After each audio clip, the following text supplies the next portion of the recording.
อืมเอาพี่น้องเลยจะให้ทางบ่าวแก้วลงมือเห็ดเลยเป็นน้ำมันโอ้สีน้ำมันแรกคือมันสีขาวคนให้มันเข้ากันก่อนเด้อเสร็จแล้วให้น้ำมันมันขดเข้ากันก่อนเอาอย่าให้มันถือกันนะเด้ออย่าให้ถือกันนี่ที่บ่งามเริ่ม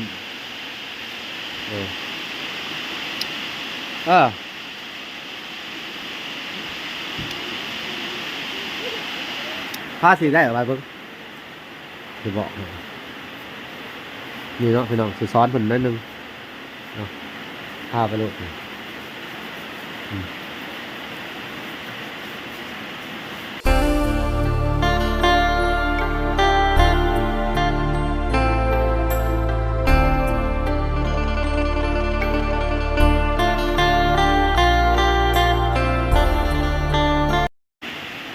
เอาโอเคพี่น้องเอ้ยกราบสบายดีพ่อแม่พี่น้องเบิร์ดสู่ผู้สู่คนเนาะแล้วก็เบิร์ดสู่มุงสู่บอลพี่น้องเอ้ยเนาะทักทายสบายดี FC ทางฝั่งไทยและ FC ทางฝั่งลาวและ FC ทั้งต่างประเทศนำเด้อพี่น้องเอ้ยที่รับชมเมาลาอยู่เนาะกราบสบายดีพ่อแม่เนาะอยู่ทางเมืองนอกเมืองนาพี่น้องเอ้ยที่รับชมเมาลาอยู่เนาะมื้อนี้กะพบพ่อกับช่อง YouTube เมาลาคือเก่าพี่น้องเอ้ยเขาก็ยังอยู่ในเฮือนไอ้แก้วเนาะบรรยากาศฝนตกปล่อยๆหลังจากตอนเช้าเนาะเพิ่นไปหาอยู่หากินพี่น้องไปใส่เบ็ดใส่มองเนาะแล้วตอนนี้กะพี่น้องเอ้ยก็ยังบ่เช้าพี่น้องฝน2 มื้อ 2 คืนแล้วพี่น้องเอ้ยรู้สึกว่ามันจะท่วมเบิดแล้วนี่พี่น้องเอ้ยเนาะกะบ่ล่ะก็สิได้เดินทางกันกลับบ้านก่อนพี่น้องเอ้ยแข่งฝนเมื่อไปถึงหนทางก็ยากลำบากแน่พี่น้องเอ้ยเฮาก็สิถ่ายเป็นจุดๆให้ทุกคนได้เบิ่งหนทางเนาะเพราะว่าทางบ้านน้ำท่วมแล้วพี่น้องเอ้ยสิไปเบิ่งงัวเบิ่งควายก่อนพี่น้องเอ้ยน้ำมันท่วมงัวพี่น้องเอ้ยบ่ล่ะก็สิได้เอางัวอันขึ้นโคกก่อนเนาะเพราะว่าพายุเข้ารอบนี้น่าจะเป็นน้ำท่วมให้ท่วมนาเลยพี่น้องเอ้ยเนาะเอาบ่ล่ะก็จะมาติดตามทางไอ้แก้วคือเก่าอีกคลิปนี้พี่น้องเอ้ยหลังจากถ่ายคลิปไปแล้วก็สิได้เดินทางกลับก่อนพี่น้องเอ้ยเนาะตัดภาพมาอยู่ที่ทั้งเพิ่นสบายดีเด้อไอ้แก้วเนาะมื้อนี้ก็โดยสบายดีโอ้สบายดีอ่ะเนาะมื้อนี้ไอ้แก้วก็ว่างๆบ่มีหยังเฮ็ดเนาะโดยสิมอบหน้าที่ให้เพิ่นทาสีเนาะอุปกรณ์ของเฮาก็คือแป้งทาสีโอ้ยลืมพี่น้องเอ้ยเวลาสิได้เอาเงินให้เพิ่นไปซื้อก่อนเดี๋ยวสิจกเอาเงินทางแม่ถอนแก้วคือเก่าพี่น้องเนาะเพิ่นก็ได้ฝากไว้ให้บ่ล่าไว้ใช้อันเกี่ยวกับอันอุปกรณ์ทาสีอีหยังสักอย่างมื้อน่ะเฮาก็ลืมชื่อมาเนาะพี่น้องเนาะต้องขอโทษขออภัยเนาะฮะปองหนึ่ง280,000แม่280,000พี่น้องเลยสีน้ำมันอย่างนี้เนาะทั้งเบิดกะพูดดิหากระป๋องพี่น้องเลยเพิ่นก็ซื้อมาให้บ่ล่ะแต่ว่ามื้อนี้เพิ่นก็สั่งทั้งอันกับซับบ่ล่ะว่าให้ไอ้แก้วทาสีก็ได้ค่ะว่างๆเพิ่นว่าทาปลายประตูก่อนเนาะเอาโอเคเดี๋ยวเวลาสิให้ไอ้แก้วเพิ่นไปซื้อเอาแป้งมาทาสีก่อนพี่น้องเนาะแล้วจะเอาเงินของแม่ถอนแก้วคือเก่าพี่น้องเลยเนาะก็ต้องก่อนอื่นเบิดเวลาก็ต้องขอบคุณทั้งแม่ถอนแก้วพี่น้องเอ้ยที่เพิ่นอุปถัมภ์ค้ำสู้ทั้งไอ้แก้วมาตลอดเนาะแล้วก็มอบทุกสิ่งทุกอย่างให้เจ้าเนาะในสิ่งที่เจ้าบ่เคยมีแม่นบ่ บางคนเนี่ยมาเรตติ้งเจ้าว่าโอ้ยว่าช่องวลามิตรว่าเฮ็ดเรตติ้งมีหยังคือมาเฮ็ดแต่คนให้เพิ่นว่ามันบ่แม่นเด้อพี่น้องเอ้ยเรื่องจริงเนาะเพราะว่าเจ้าภาพภูมิใจเนาะคนเฮาปราบปลื้มใจเฮาบ่ฮู้สิมีอีหยังเพราะว่าเฮาคิดไปแล้วก็เฮาบ่มีหยังสิตอบบุญแทนคุณเพิ่นแม่นบ่เฮาก็ให้ออกมาเฮาเพราะว่าเฮาเป็นคนถูกข์คนยากเนาะแม่นถ้าสิตอบแทนบุญคุณก็จักสิตอบว่าจังได๋จะสิเอาหยังไปตอบแทนเพิ่นเนาะไม่ได้อวยพรให้เพิ่นและก็นอกจากเฮ็ดความดีให้เพิ่นเบิ่งเด้อบ่ได้มีหยังก็ต้องเฮ็ดความดีเอาคือเพิ่นก็บ่ได้ต้องการอีหยังจากชุมเจ้าเด้อต้องการให้ชุมเจ้ามีแสงสว่างมีอนาคตที่ดีเลี้ยงลูกเลี้ยงเต้าให้ใหญ่เนาะให้เป็นคนดีต่อไปในอนาคตแม่นบ่สิ่งที่เพิ่นให้มามื้อนี้เพิ่นก็บ่ได้ต้องการอีหยังจากชุมเจ้าสักอย่างเพิ่นช่วยด้วยใจช่วยด้วยความอีดูตนสงสารที่ผ่านมา ก็ถูกคนเอาหลัดเอาเปรียบหลาย ถูกคนรังแกเนาะและเพิ่นเห็นว่าทุกเจ้านี่ เป็นคนถูกข์ยากจริงๆเป็นคนที่ตั้งใจอยากทำมาหากินอีหลีเพิ่นจังอันทุ่มเททั้งเหือทั้งแห้งเฮ็ดงานส่งเงินมาให้ทุกเจ้าเด้อแล้วบ่ต้องไปคิดหยังคนอื่นเขาจะว่าจังได๋ก็อย่าเนาะคนที่เขาเว้าเขาบ่ได้ช่วยเฮาก็พอแต่ว่าผู้ใหญ่เพิ่นเบิ่งเนาะถ้าคนที่เขาเว้าเขาช่วยเฮาก็บ่เป็นหยังพี่น้องยินดีนํเด้อเนาะยินดีนํเฮาก็เพิ่นก็ช่วยคนอยากได้บุญเนาะแต่บางคนก็มาแซะเฮาก็บ่เข้าใจคือกันเอ้าก็บ่เป็นหยังพี่น้องเอ้ยเนาะก็สู้ไว้คือเก่าเนาะก็ให้เจ้าเฮ็ดไปคือเก่าพี่น้องเอ้ยเนาะเอาพี่น้องเอ้ยถ้าสิได้จกเงินของแม่ถอนแก้วคือเก่าเอาไปซื้อแป้งเนาะแป้งทาสีเนาะเอาโอเคซื้อมาสัก2 อันเด้อเอาแล้วก็ไปติดตามเบิ่งจากไลน์เพิ่นได้เอาถือเผื่อไว้บ่ดูชาวบ่เอาดูซ้ำนั่นเหรอว่าโอเคเอาไปก่อนจ้ะโอเคเอาไปก่อนมันก็บ่พอเฮาบ่ค่อยว่ากันใหม่บ่พอก็บ่แล้วก็ไปให้เขาที่หลังก็ได้มาก็ได้โดยเอาโอเคไปเลยไอ้แก้วพามาเฮ็ดเนาะพี่น้องเอ้ยบรรยากาศก็โอ้ยบ่ฮู้ว่าสิเฮ็ดหยังพี่น้องเอ้ยทางนั้นไอ้แก้วเพิ่นก็บ่อยากอยู่ซื่อๆเนาะอยากเฮ็ดเวียกเฮ็ดงานก็เลยให้เพิ่นทาสีพี่น้องเอ้ยเนาะนี่พี่น้องเอ้ยอันนี้ก็คือเฮือนบ่ทันแล้วน้ำฝนมันก็สิสาดเข้ามาทางพี่น้องสาดเข้ามาพวกลมมันพัดมาแบบสิพี่น้องนี่ก็ใช้เพิ่นทานี่ก่อนทาสีขาวพี่น้องเอ้ยอันนี้ก็เป็นเวียกเป็นงานของทางไอ้แก้วเพิ่นพี่น้องเอ้ยเนาะบ้านนี้พอเป็นทาสีขาวเสร็จแล้วก็น่าจะทาเป็นสีเขียวพี่น้องหลับต้นนี้เพราะว่าทางสร้างเพิ่นก็สร้างไม้ก็เอาไม้มาบ่ได้ฝนตกน้ำท่วมพี่น้องเอ้ยฝนตก2 มื้อนี่แหละ2 มื้อ2 คืนแหละพี่น้องเอ้ยเนาะจักเฮ็ดจังไดเอาพี่น้องจังไดก็อย่ามารุ่นแหละมาเชียร์นำกันว่าสิเป็นจังไดตอนต่อไปพี่น้องเอ้ยให้เพิ่นทาสีคือเก่าหั่นแหละนี่บรรยากาศก็สิออกมาประมาณนี้แหละพี่น้องโอ้ออนิวมาทาสีบ่ลูกสบายดีเร็วๆสบายดีพี่น้องเอ้ยบรรยากาศฝนปล่อยๆชาวบ้านเพิ่นก็ออกไปหาอยู่หากินทอดสิไปทางไหนนะฮะไปไสไปหาจับจิรอโอ้ยไปใต้ม่วนแท้เนาะไปสู้ๆพี่น้องเอ้ยพวกชาวบ้านเพิ่นก็ไปหาจับจิรอนี่ออกไปนี่จิรอมันหลายพี่น้องเอ้ยนี่บอลที่เพิ่นไปนี่จับจิรอบ่แม่นบ่โอ้ยจะหน่อยไปจับเนาะให้แก้วไปจับแป๊บหนึ่ง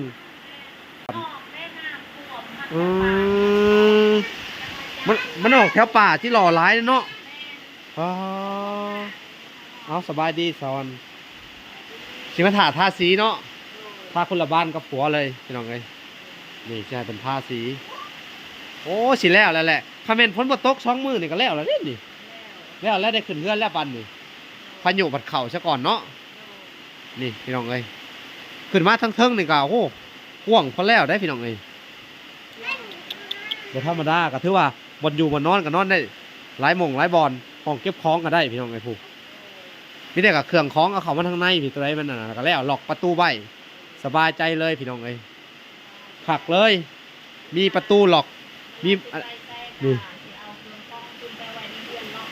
นี่พี่น้องเลยโอ้ขักนะเฮือนเจ้านี่สุดยอดเลยคักบ่เห็นเลย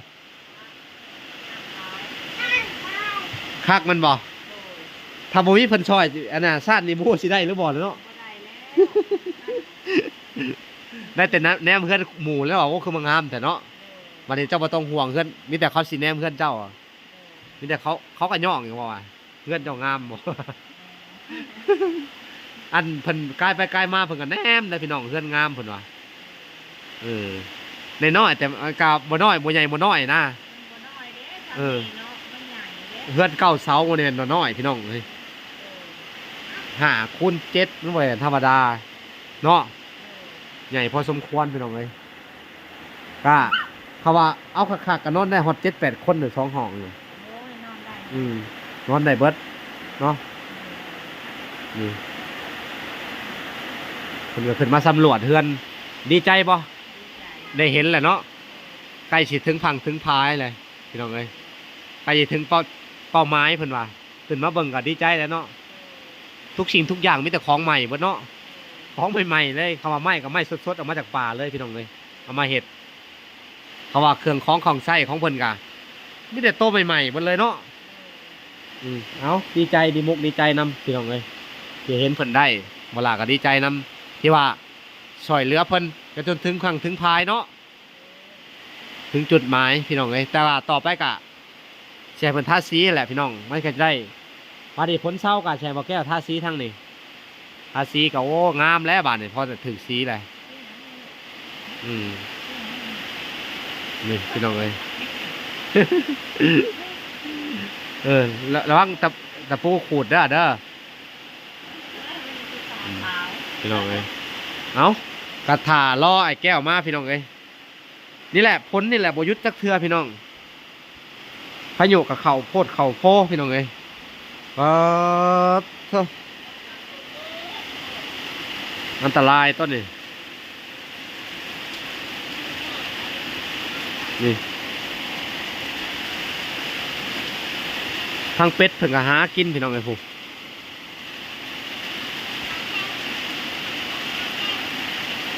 เอาพี่น้องเอ้ยคุณทางเป็ดเพิ่งก็หาอยู่หากินอยู่ผู้เนาะอันนี้มันถึกช่วงหน้าฝนแหละพี่น้องมันก็เลยแบบ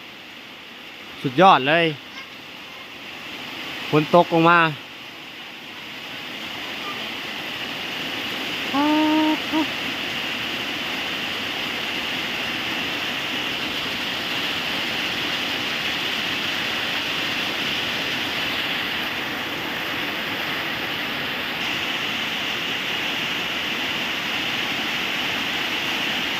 ก็ถือว่าฤดูพายุเข้าพี่น้องเอ้ยเนาะอันนี้บริเวณหอพ่อเพื่อนบอกแก้วพี่น้องก็จะให้เพิ่นทาสีบ้านประตูบ้านใหญ่ประตูปองเอี่ยมแล้วก็ประตูบ้านใหญ่ตัวนั้นแล้วก็ลูกติ่งตัวนี้พี่น้องเอ้ยเนาะมันก็เห็ดล่อสร้างเพิ่นเพื่อสร้างเพิ่นสิมาพี่น้องเอ้ยไผ่ผ้ากระดับเห็นยังกับบ่ทันได้พี่น้องนี่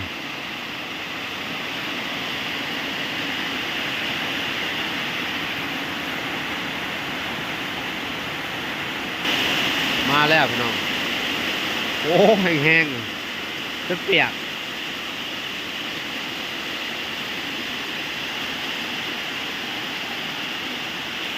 โอเคบอกแก้วก็มาหอดพอดีเลยเนาะทั้งเบิดเท่าไหร่แก้ว เจ้าหาน้อย10,000ตัวใหญ่15เจ้าหานี่เหลือเงินมาเท่านี้เนาะ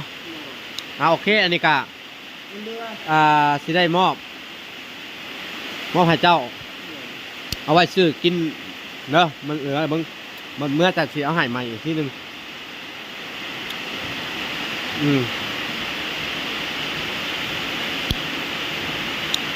เอาพี่น้องเลยจะให้ทางบอกแก้วลงมือเห็ดเลยพี่น้องงัดบ่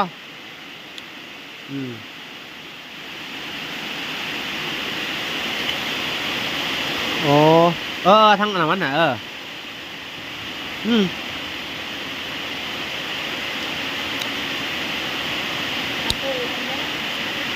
เขาต้องแส่น้ำมันไว้นี่หว่า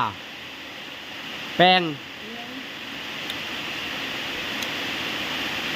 แล้วที่มีน้ำมันแส่ไว้วะ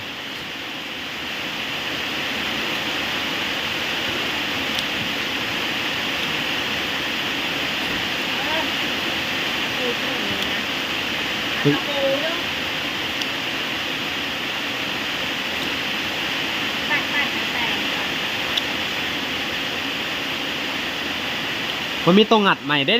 คอนตี้ฮะงานไปฉละเวลาเขาจะประกบขึ้นได้ไหลเอาไปฉละโอ้พี่น้องไอ้ผลก็ได้แห้งอะไรหรอ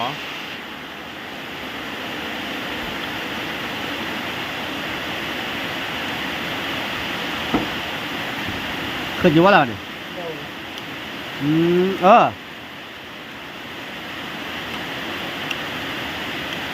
เออตั้งไว้นี่เอาพี่น้องเลย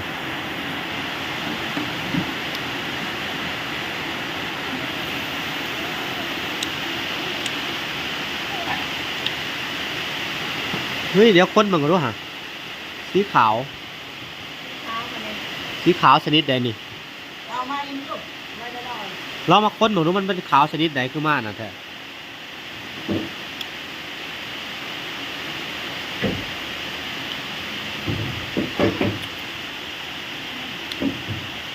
คือน้ำมันเลย โอ้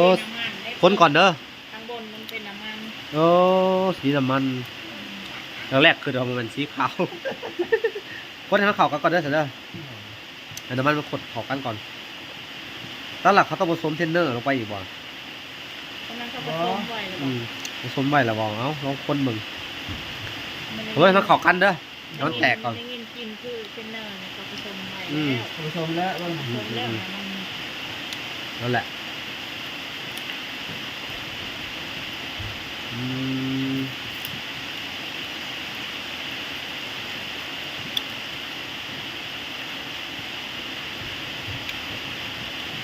มันแตกเข้ากันก่อนเนาะเดี๋ยวเลย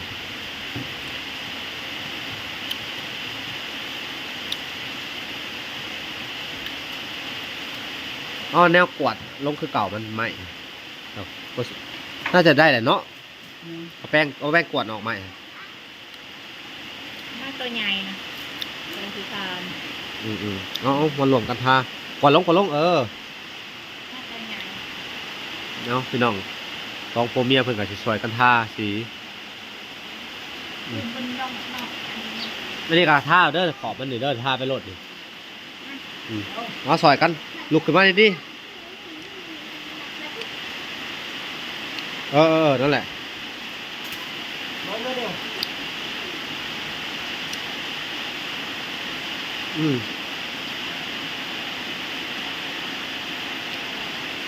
นี่เอาถาดอันที่ก็ได้นี่นี่เอาถาดห้องไปสิจับมือเลย เอาอย่าให้มันถือกันนะเด้ออย่าให้ถือก็นี่ที่บ่งามเริ่ม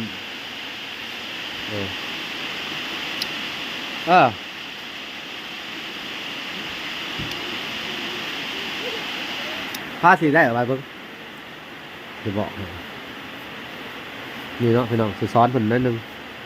เนาะผ้าไปโลด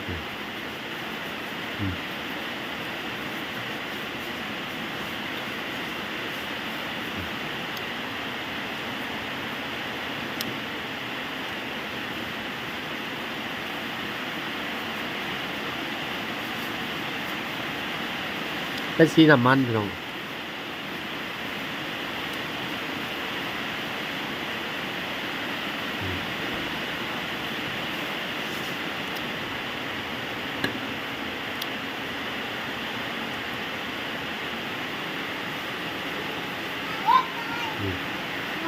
ซอยไอ้แก้วเพิ่น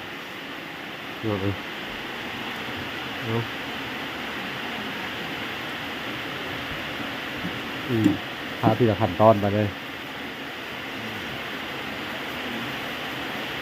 แล้วว่าอยู่ตรงนั้น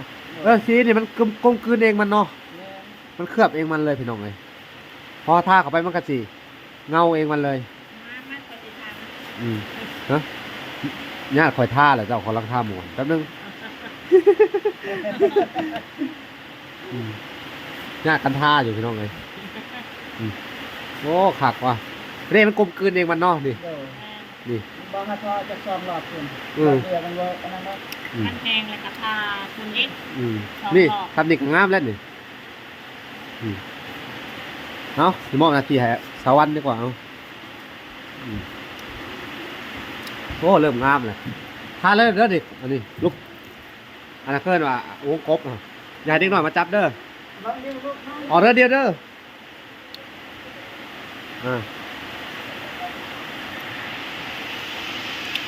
โอ้งามแล้วบาดนี้พี่น้องเอ้ย เริ่มงามอ่ะ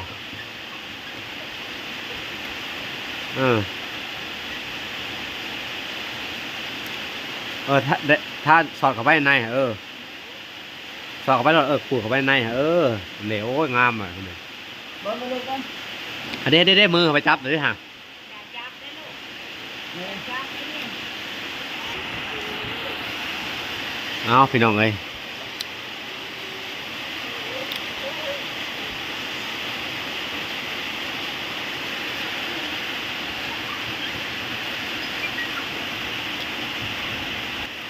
เอาพี่น้องเลยสองพ่อเมียเพิ่นเฮ็ดแล้วบานเนี่ยสอยกันขนาดเนาะ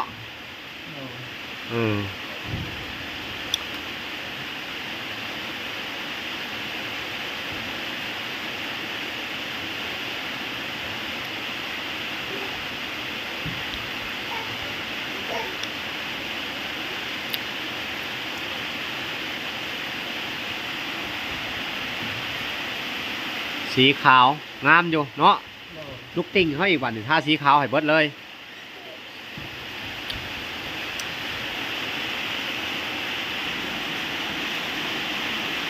นี่พี่น้องเอ้ยสองพ่อเมียเพิ่นกัน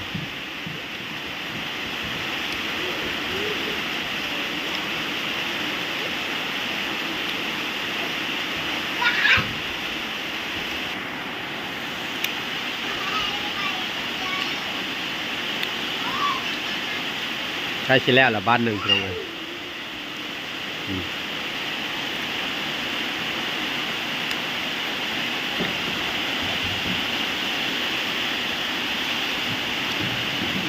เอ้ยถ้าอะไรมาอีกเ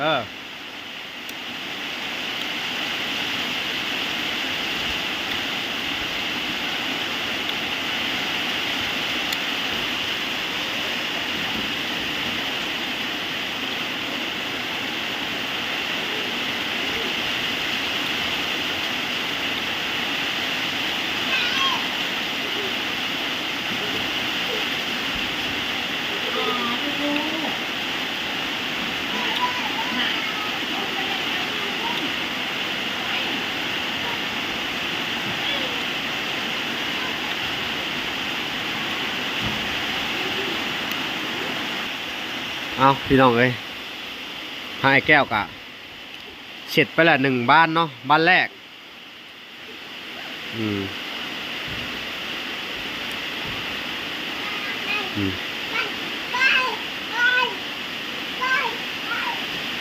โอเคใช้ได้เนาะงามบ้านแรกก็งามเลยพี่น้องเอ้ยนี่เอาพี่น้องเอ้ยหมอแก้วเพิ่นกะสิต่อบ้านนี่อีกเนาะโอเคแก้วงามล่ะใช้ได้เลยเพื่อปองสี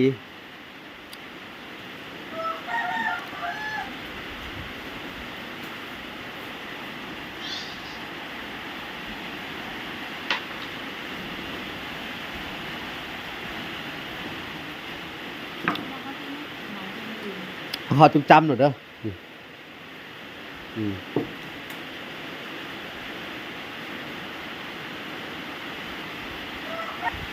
lông mưa hết banที่สองเลยพี่น้องเ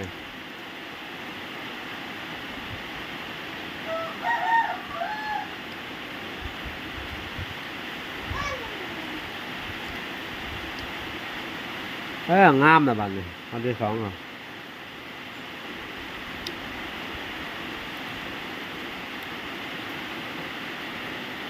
บ้านประตูปงเอี่ยมนั่นเด้อ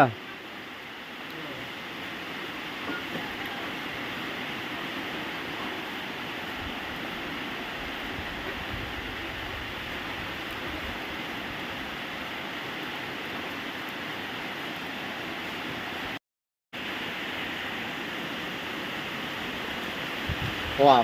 พี่น้องพายุมันเข่าไฟกระดับอินเทอร์เน็ตกับบ่มีพี่น้องเลยลงคลิปกับบ่ได้พี่น้องเลย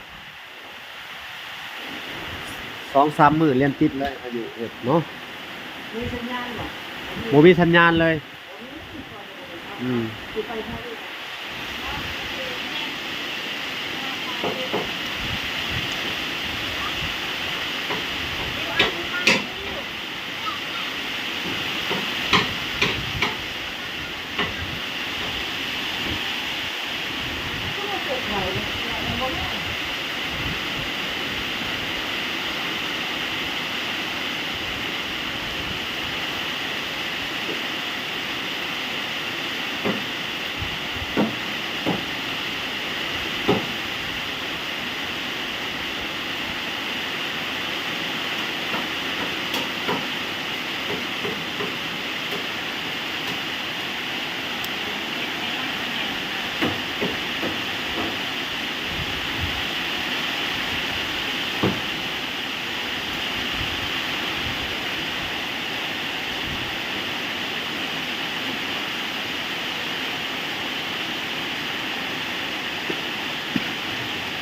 สองพ่อเมียเพิ่นเฮ็ดหยังก็เฮ็ดน้ำกันพี่น้องเอ้ย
นี่พี่น้องเอ้ย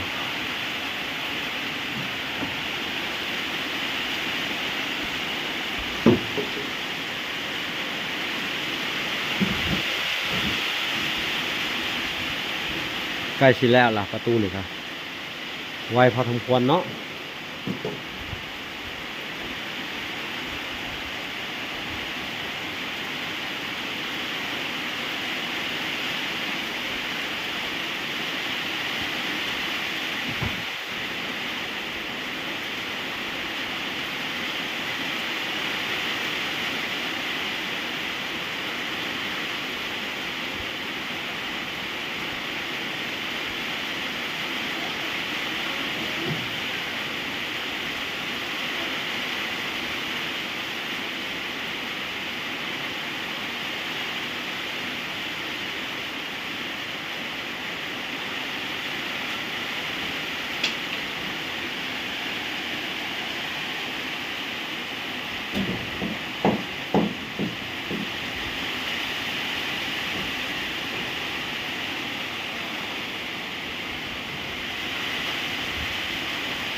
เลอะหมดเลย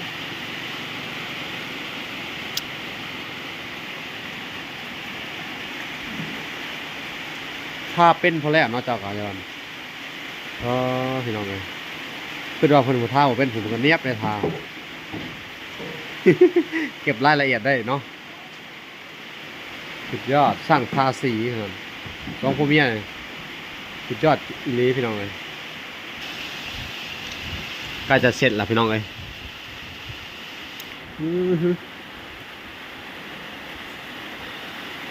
ขยันแห้งพี่น้องสองคนนี่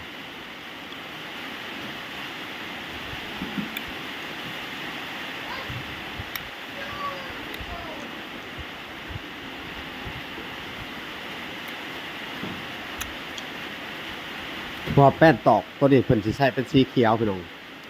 ทาเป็นสีเขียว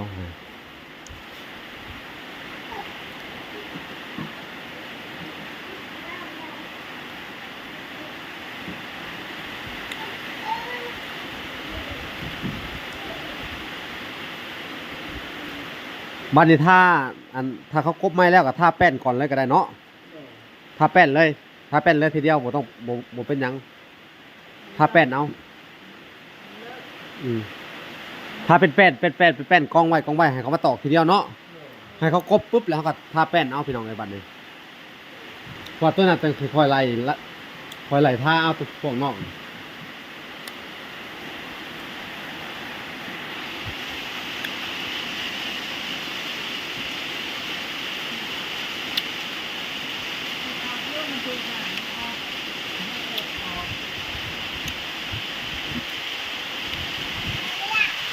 โอ้ใช้ได้งามใช้ได้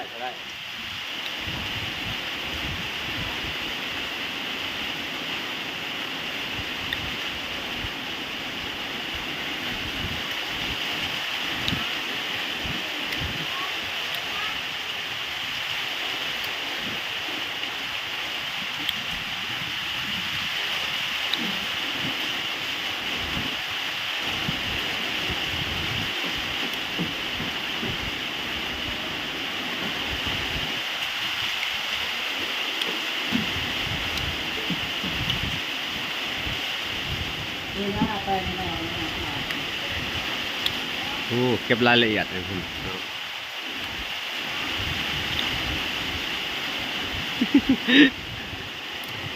คือว่าเก่งนะทั้งของโฟเมียพี่น้องเลย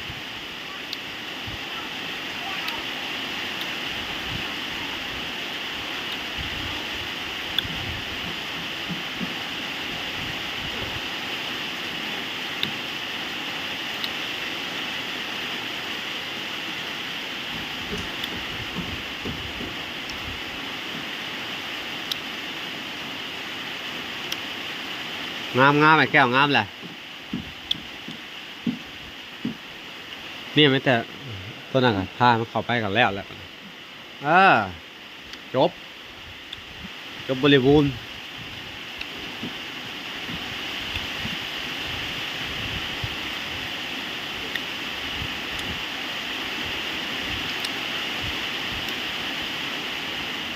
โอเคพี่น้องเลยทั้งสองผมมีเพิ่นกะแล้วประตูบานใหญ่แหละพอดีเมื่อเอิญถ้าพ้นบ่ตกยังมามันก็สิได้ต่อลูกติ่งตัวนี้ต่อพี่น้องเลยนี่ลูกติ่งสีขาวเบิดเลย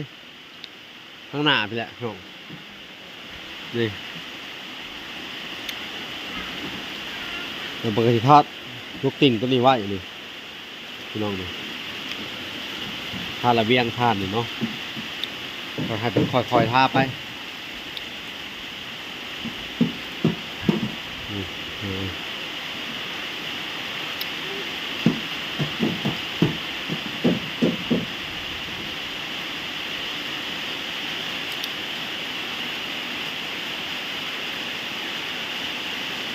โอเคพี่น้องเอ้ยคลิปนี้กับผมมียังหลายพี่น้องเอ้ยก็ให้ทั้งไอ้แก้วเพิ่นทาสีเนาะเวลาก็จะได้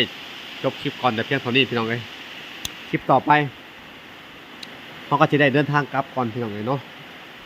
เราจะได้เดินทางกลับก่อนเพราะว่าพายุเข้าน้ำท่วมทั้งงัวทั้งทั้งเข่าทั้งไห้ทั้งหน้าพี่น้องเอ้ยจะได้กลับไปเบิ่งเข่างัวควายก่อนพี่น้องเอ้ยเอาโอเคเนาะคลิปนี้กับผมมียังหลายพี่น้องเลยมอลากาซีได้กลับก่อนเนาะโอเคพอกันใหม่อีกคลิปหน้าพี่น้องหลังจากพายุเศร้าพุ่นแหละพี่น้องเราจะได้กลับมาหาทางไอ้แก้วใหม่อีกทีนึงโอเคพี่น้องเอ้ยคลิปนี้ก็จะได้กลับก่อนโอเคขอกล่าวคำว่าสวัสดีเด้อและสวัสดี